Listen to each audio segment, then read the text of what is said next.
Let's sign in to our first SSH server now. Microsoft. Well, this doesn't look like Bash. What?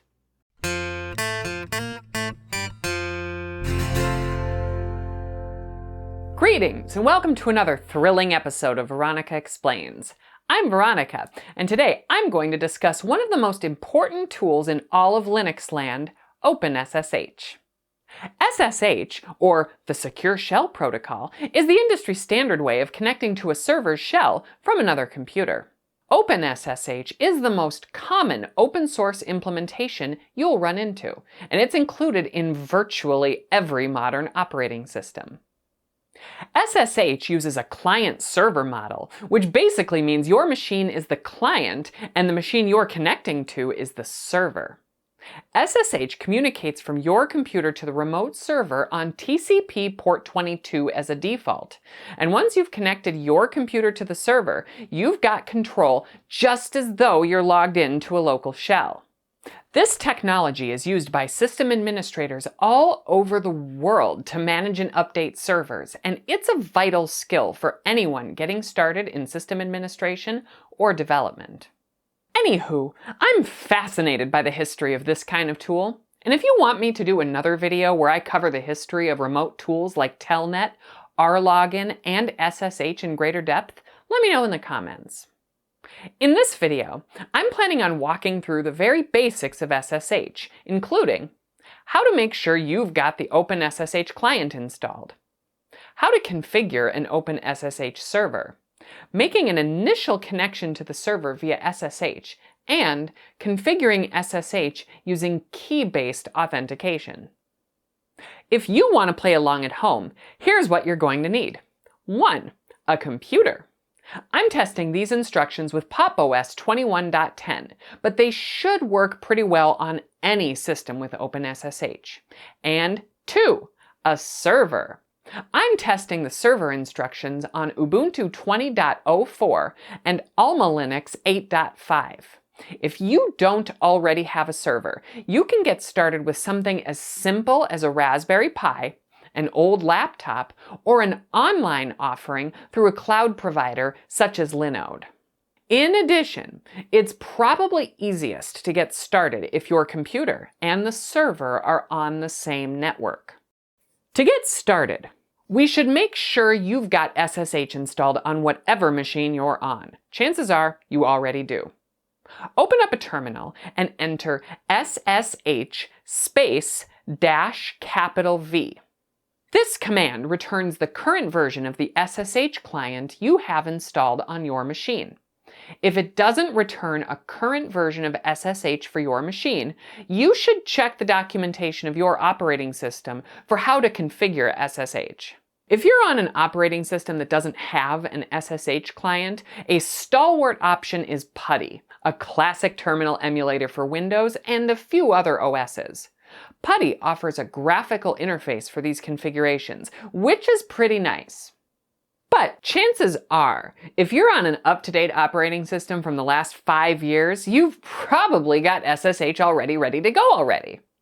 Now that we've made sure SSH is installed on your computer, we need to configure the SSH server to actually accept SSH connections. This is done by ensuring the SSH daemon is properly running on your server. As a reminder, a daemon is a program that runs something in the background. So the SSH daemon is the program that runs your SSH server in the background, constantly waiting for a connection, like your Bluetooth speaker searching for your music device. Like your puppy waiting for you to come home. Like your mother waiting patiently for a phone call. Like your student loan vendor awaiting your payment. In my experience, most Linux server distributions default to allowing SSH connections as it's the standard tool for this sort of thing. If you're getting started with a cloud server, such as on Linode, it's very likely you won't have to do any additional configuration in order to configure your server for SSH access. On Ubuntu, You'll have to specify that SSH is allowed during installation.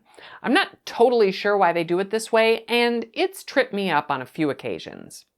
If you're at all concerned, on your server, check to see if the SSH daemon is running with sudo system control status sshd. If the service isn't found, then you'll need to install the appropriate package for your system. On Ubuntu and Alma Linux, and a lot of other distros too, that package is OpenSSH-server, which we can install on Ubuntu with sudo apt install followed by OpenSSH-server. On Alma Linux, you'd use sudo dnf install followed by OpenSSH-server. It'll ask you if you want to confirm, and we should say yes. Then it'll download and install the server bits we'll need. We should check the systemd status again with sudo system control status sshd. If it's active, we're ready to get connected. If it's not active, we should activate it with sudo system control start sshd. Then we should make sure it starts on boot with sudo system control enable sshd. The last thing we'll need is our server's IP address. For a server inside your home network, I usually default to the command IP space A, which works on both Ubuntu and Alma Linux, as well as most other modern distros. Another neat way is hostname space dash capital I, which is great for basic servers without tons of interfaces. You can also look it up by logging into your home router, which you should probably do from time to time. Now, I highly recommend setting up a static IP for servers within your network. Setting static IPs will make just about everything you do easier and more fault tolerant. Most server distros have great documentation for this, so I'm not going to cover it here. If you want me to do another video on that topic, leave a comment below. For a server outside your network, such as at a cloud provider, you'll need to look up the IP address some other way. Now, cloud providers such as Linode usually tell you the IP address for your server right in your account dashboard. And if you're using one of those providers, check with their documentation to learn more. Now, before we connect, here's a fun little fact. Did you know you can SSH into a Windows machine? It's true! And kind of weird. Windows has natively supported SSH connections since Windows Server 2019 and newer versions of Windows 10. It doesn't support everything you can do on Linux, but it is kind of neat that you can pull up a Windows command prompt from your Linux terminal. You know, if you're into that sort of thing.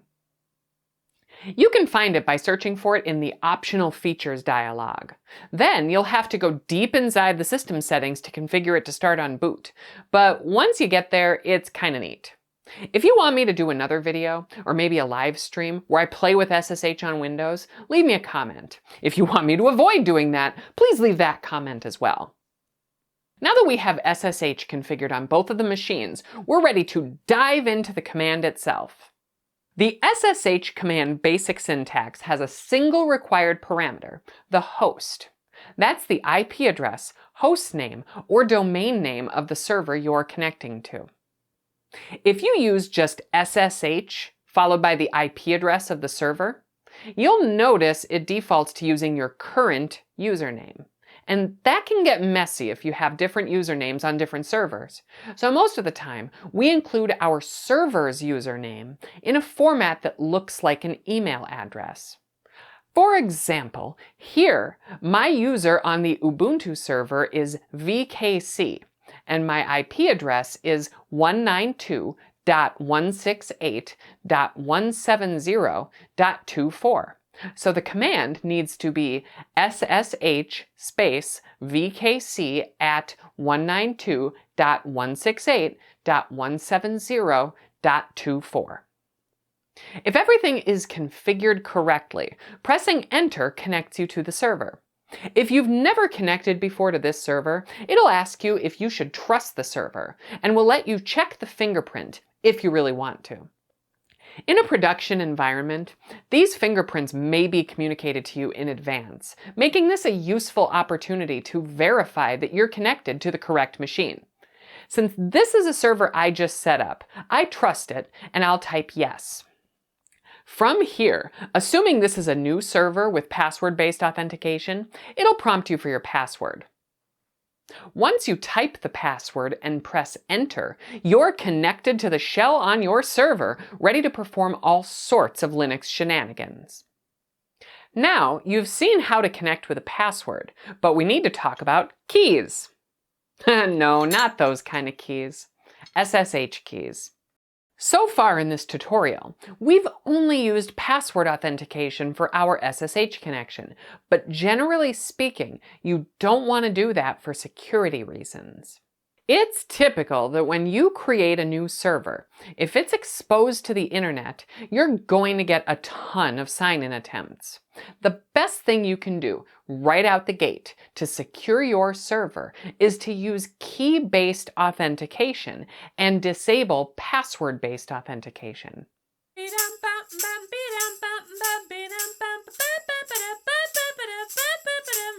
Here's how it works in a nutshell. Your computer generates a pair of keys, a public key and a private key.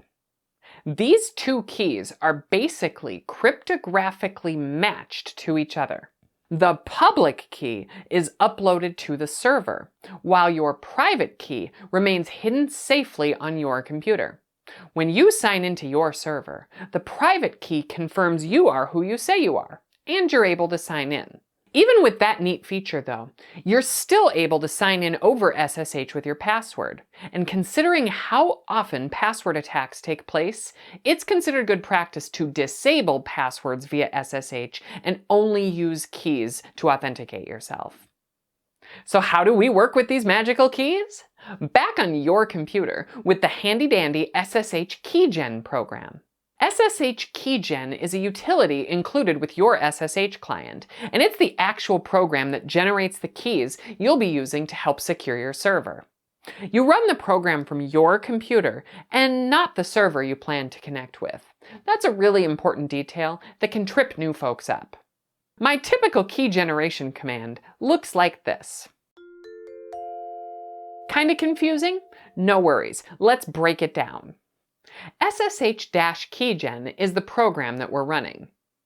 -TED25519 is specifying that the type of key we should use is ED25519, the best public key algorithm in general usage as of the making of this video.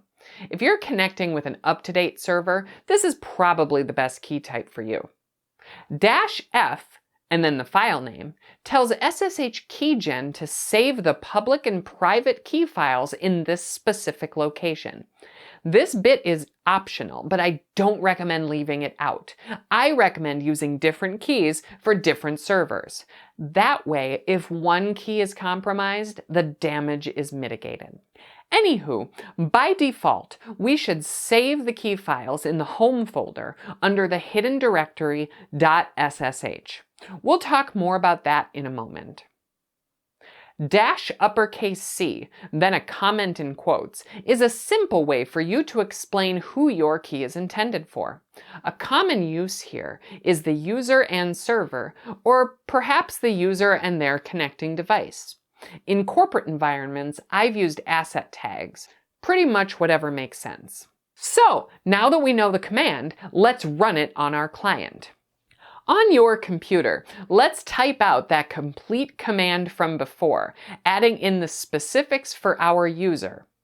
And when we're finished, we should press enter. You'll note that the KeyGen program will ask you for a passphrase.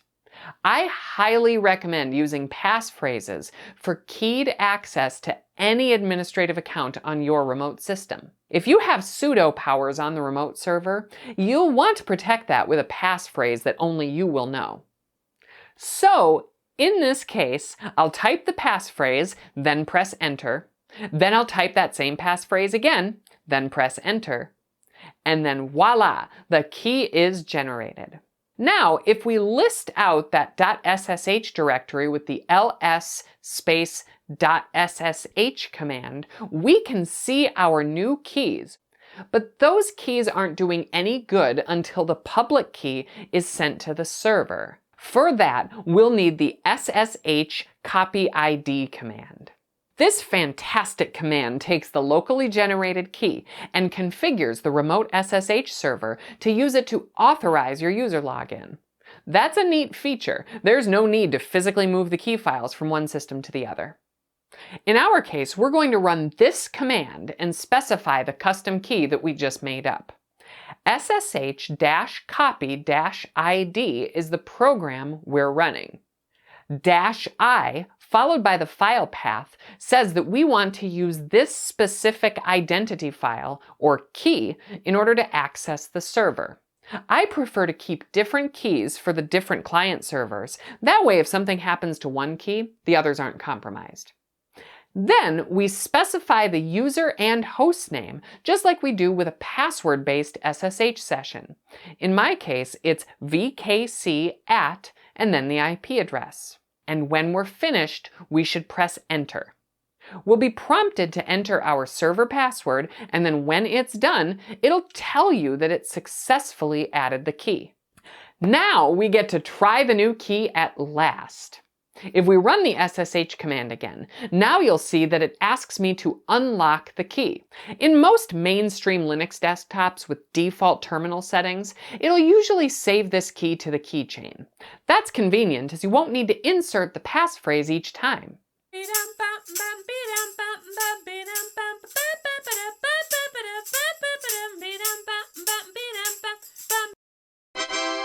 Super cool, right? But wait, you aren't done. We need to turn off password authentication on the server. See, we have to shut off the SSH password authentication on the server, otherwise an enterprising malcontent can still brute force into your shell and haunt your nightmares. Now, it's important to note that turning off password authentication on SSH only impacts SSH. You'll still be able to get into your account when you physically access the machine. Luckily for us, disabling the password-based authentication is pretty straightforward. It has to be in order to work on the thousands of systems shipping OpenSSH. On your server, you'll have to edit the SSH daemon config, which is found at /etc/ssh/sshd_config. We'll use nano to edit it, and you'll likely need sudo permissions if you aren't root. Now, different distros might ship with different defaults here, but the ones we typically change are password authentication. This is the big one, and we want to set it to no. The number sign at the beginning of the line tells us it's commented out, and we want to uncomment it, and then change the word yes over here to no. It's also a good idea to set pub key authentication to yes, and if you don't use root, permit root login to no. Then we press Ctrl+X to exit. It'll ask us if we want to save, and we should say Y for yes. Then it'll ask us if we want to write to the existing file, and we should press Enter to overwrite this file. After doing this on the server, we'll need to restart the SSH daemon, which we can do with sudo systemcontrol reload sshd. If you see no goofy errors here, there's a good chance it worked. Now, if we attempt to sign into our server from another client computer that doesn't have the SSH key configured, you'll see that the access is denied. This takes care of a lot of the security concerns with operating a server over OpenSSH, but there's even more to do in production. Examples include changing the SSH port away from the default of 22, and, as I've been told so many times on Twitter, using a tool such as fail2ban to reject IPs that attempt to brute force their way into your server. Don't forget to let me know if you want me to cover fail2ban in a future video. So you're all set with SSH, but there's one more thing I really want to cover, and that's the SSH configuration file. As you can imagine, when you get a few dozen servers to administer, managing all the SSH keys, host names, and URLs can get kinda cumbersome. Luckily, OpenSSH has a fantastic client config file, which we can use to simplify our lives a bit. By default, the file is found in the home directory under that same .ssh folder we talked about earlier, in a file simply called config. And we'll again use nano for this. This time, we shouldn't need sudo. Here's how this file goes down. The host is the unique name we're going to give this server. This is a convenient shorthand name we can use to streamline things for ourselves. I'm using Alma Linux today, so I'm just going to call it AlmaPlay. The host name is the host name, URL, or IP address of the server. In my case, it's internal to my network at 192.168.170.23. The identity file is the location of the private key we use. And in my case, it's at the location home/.ssh/almaplay. Lastly, you can specify the user on the remote server, and in my case, it's my initials, VKC. Just as before, in nano, we type Control-X to exit and then Y to save, and then we overwrite the file. And when we're finished, we should press Enter. Now, next time we want to connect, we only have to type SSH almaplay in order to get into that server. Using a well-formed config file can save your sanity when you have dozens of servers that you're working with. If you're working in production, it's useful to back up the important contents of the .ssh directory. I find an encrypted offline drive is very helpful here. We've barely scratched the surface with SSH. Once you get the basics down, you can copy files with SCP or rsync, forward your local keys to another server, or even set up a port forward to create a secure tunnel between multiple networks. OpenSSH is one of the most impressive tools in the whole open source ecosystem, and it's readily available on Linux. And of course it is, because Linux is awesome, and so are you.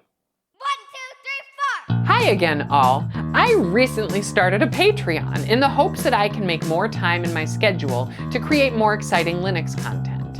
I'd be absolutely thrilled to have your support at patreon.com/VeronicaExplains. In any case, I am so grateful to you for sticking around and watching this video.